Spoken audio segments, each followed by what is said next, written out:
প্রথমত কোটা আন্দোলন নিয়ে যেটা হচ্ছে জানেন, এত ডিপলি রাজনীতি আমি কখনো করিও নি, জানিও না, বুঝি। দর্শক, দেশের চলমান কোটা আন্দোলনের চাপে পদত্যাগ করতে বাধ্য হয় শেখ হাসিনা। দর্শক, চলমান ছাত্র আন্দোলনের সবচেয়ে বেশি সমালোচিত হয়েছেন যারা, তার মধ্যে সাকিব আল হাসান এবং মাশরাফি মুর্তজা অন্যতম। এদিকে কোটা সংস্করণ আন্দোলনের জাতীয় দলের সাবেক এবং বর্তমান ক্রিকেটাররা প্রতিক্রিয়া জানালেও নিশ্চুপ ছিলেন মাশরাফি মুর্তজা এবং সাকিব আল হাসান। দর্শক, অনেক আগে থেকে নিয়ে সমালোচনা চলছিল তাদেরকে নিয়ে, এবার মুখ খুলেছেন মাশরাফি মুর্তজা।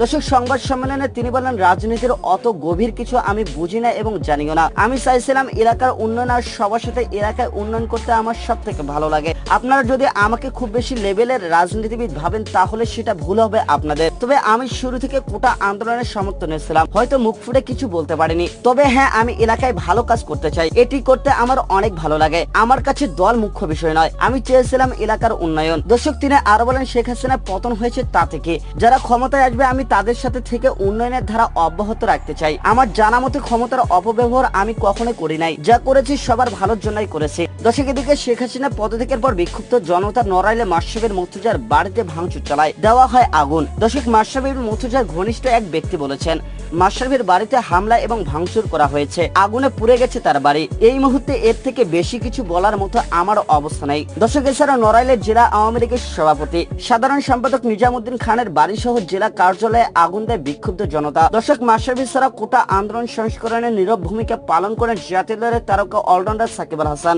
দর্শক, তার বাড়িতে এখন পর্যন্ত ভাঙচুর এবং আগুন দেওয়ার কোনো খবর পাওয়া যায়নি। এদিকে কানাডার গ্লোবাল টি-20 লিগ খেলতে ব্যস্ত সময় পার করতেছেন সাকিব আল হাসান, তবে দেশে ছিলেন মাশরাফি মুর্তজা।